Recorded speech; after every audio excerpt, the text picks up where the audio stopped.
जब कोई सवाल आता है, जब कोई प्रश्न पूछता है कि अब हमें मेंटेनेंस का नोटिस प्राप्त हो चुका है या कल हमारी डेट लगी हुई है, ऐसे में हम आपसे लीगल एडवाइस प्राप्त करना चाहते हैं कि कल की डेट में हमें क्या करना चाहिए, या नोटिस आ गई है तो उसका हमें रिप्लाई देना चाहिए या नहीं देना चाहिए।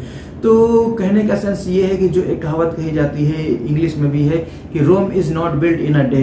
रोम जो शहर है बहुत ही खूबसूरत शहर, उसको एक दिन में नहीं बनाया जा सकता, ना वो एक दिन में बना हुआ है। तो इसी के आधार पे आज की दृष्टि को देखते हुए और आज के परिवेश को देखते हुए आपको सबसे पहले हर चीज़ को प्लानिंग करने की आवश्यकता है कि जाहिर से तौर पे जब आप शादी करने जाते हैं तो शादी की तैयारी करने के लिए आप 2 महीने, 4 महीने, 5 महीने, कोई लोग तो मैंने ये भी देखा है कि साल भर पहले से उसकी तैयारी करना शुरू कर देते हैं। तो फिर आप ये क्यों भूल जाते हैं क्योंकि हम अगर जो डिवोर्स का केस अगर जो आप शादी खत्म कर रहे हैं तो उसको शादी खत्म करने की जो हमारी तैयारी होगी वो एक दिन में या 1 घंटे में कैसे हो पाएगी, क्योंकि जो सही है वो आपको पकड़ना पड़ेगा और जो सही नहीं है वो आपको छोड़ना पड़ेगा। इस तथ्य के आधार पे अगर जो आप ये चाहते हैं कि आपके साथ अगर जो सही तरीके से आप कंटेस्ट कर सके केस को और अपने केस को मजबूती से लड़ सके, आपको अपनी पत्नी को मेंटेनेंस भी ना देना पड़े, पत्नी कंप्रोमाइज भी कर ले और पत्नी ये सोचती है कि हम मेंटेनेंस भी कर ले, हमें उसके घर में वापस दोबारा ना जाना पड़े, कुछ भी हो जाए। लेकिन सही तथ्य क्या है, अगर जो एक पति और एक पत्नी दोनों एक जीवन में एक डोर में बंध गए हैं तो उनको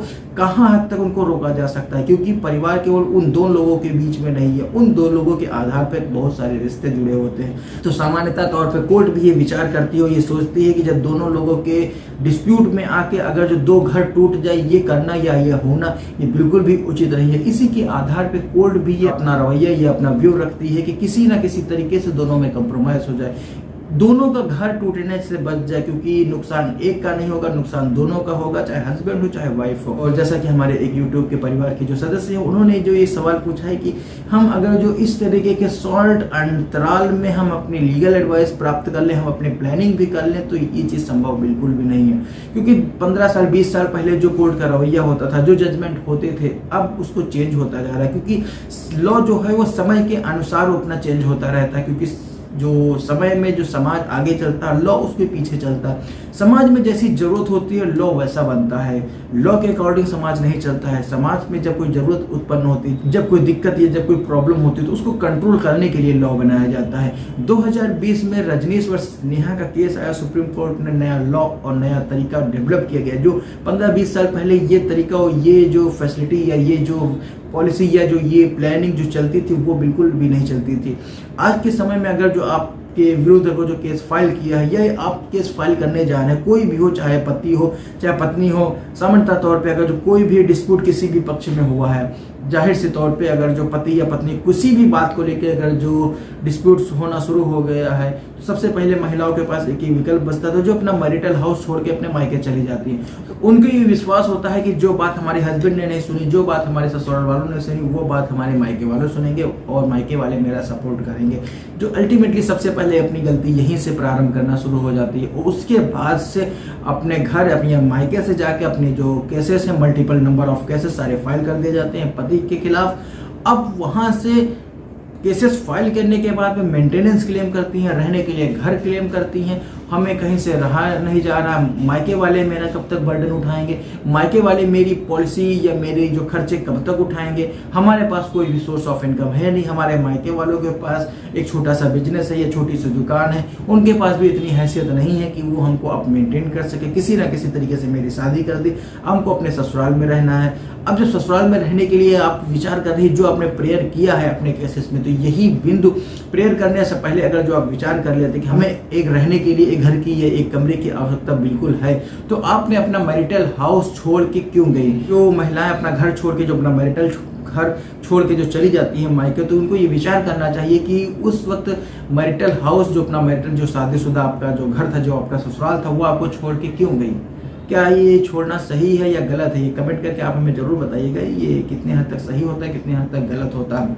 लेकिन फिर कोर्ट में एक ये नरम रवैया अख्तियार जरूर किया जाता है कि किस हद तक किस वजह से हम दोनों में कंप्रोमाइज हो सके, किसी ना किसी तरीके से दोनों का परिवार टूटने से बच जाए। तो ऐसी स्थिति में मैं ये बताना चाहूँगा कि जब मेंटेनेंस का नोटिस प्राप्त हो जाता है या सेक्शन 9 का मुकदमा हस्बैंड का आता है, उसके बाद लीगल एडवाइस लेना प्रारंभ कर देते हैं कि अब हमें क्या करना चाहिए। जो करना था वो तो आप कर चुके हैं, अब उसको हम संशोधित तो बिल्कुल नहीं कर सकते। कोई भी काउंसिल, कोई भी एडवोकेट जो आप एक्टिविटी, जो भी केसेस फाइल कर सकते हैं, उसको सुधार पाना बहुत ही मुश्किल होता है। लेकिन फिर भी मैं बताना चाहता हूं कि आपके बीच में किसी बिंदु को लेकर अगर जो कोई लीगल एडवाइस, अगर जो आप लेने से पहले अगर जो आप में कोई डिस्प्यूट हो गया है और उस डिस्प्यूट से बचने के लिए ये आप जरूरी नहीं है कि जब आपके पास सम्मान आएगा, जब आपके पास नोटिस आएगा, यहाँ तक मैंने ये भी देखा कि जब उनके पास वारंट आ जाता है, पुलिस पकड़ने के लिए घर पे खड़ी है, वो भागते भागते वकील के पास चक्कर लगा रहे हैं कि हमें अब घर पे हमारे यहाँ पुलिस खड़ी है, वारंट जारी हो चुका है, किसी तरीके से हमको बचा लीजिए कि पुलिस हमको न गिरफ्तार कर सके।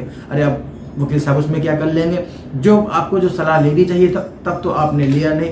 जब इतने शॉर्ट टर्म में पुलिस के पास क्या स्थिति है, किस चार्ज में क्या लेकर आई है, ये भी आपको जानकारी नहीं है। इसमें एडवोकेट आपके पास किस प्रकार से हेल्प करे?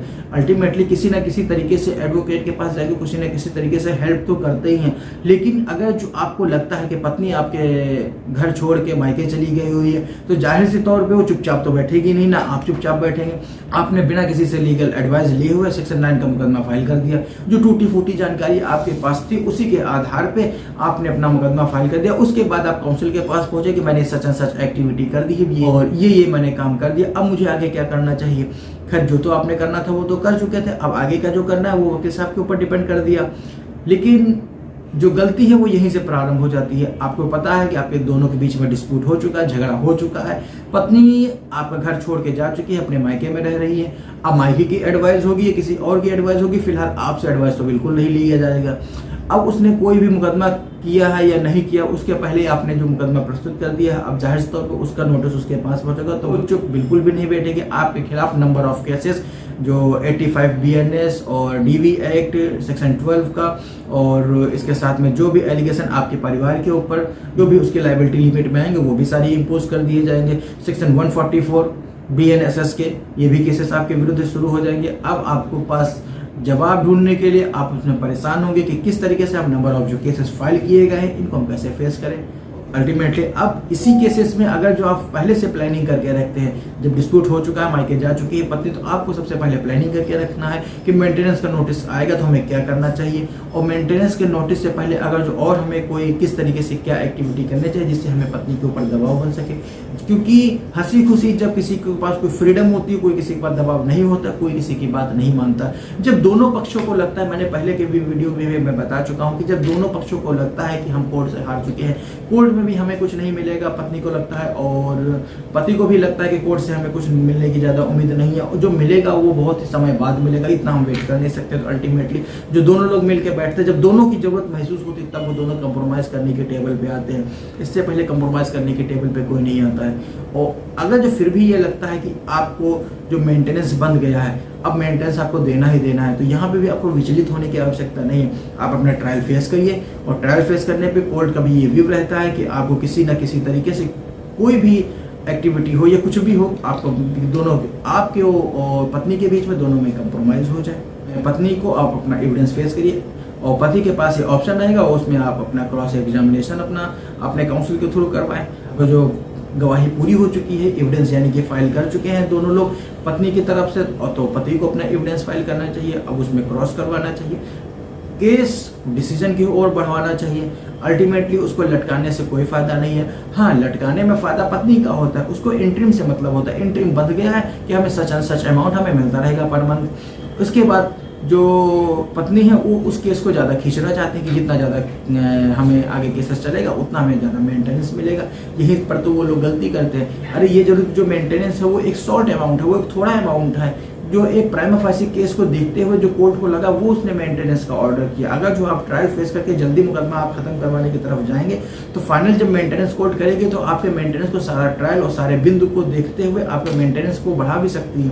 तब आप उसके बाद एग्जीक्यूशन फाइल करिए, क्योंकि सही तरीके से सही रास्ते में जाएंगे तभी आपका फायदा है, गलत तरीके में आप जाएंगे तो आपका फायदा बिल्कुल भी नहीं है। आज का वीडियो इतना ही है, यहीं तक है। मिलते हैं किसी और एक वीडियो में एक नई जानकारी के साथ, एक नए विषय पर चर्चा करने के लिए आपके साथ। और वीडियो अगर जो आपने यहाँ तक देखा है, अंत तक देखे लिए, इसको सब्सक्राइब करें, साथ में बेल आइकन अवश्य प्रेस करें, क्योंकि इस वीडियो में इस टॉपिक के आधार पर मैं वीडियो अक्सर लाता ही रहता हूँ। और वीडियो अगर जो आपने देखने के बाद उसको सब्सक्राइब करें, लाइक करें, कमेंट में जय हिंद अवश्य लिखें और दूसरों लोगों तक इस तरीके की जानकारी अवश्य शेयर करें।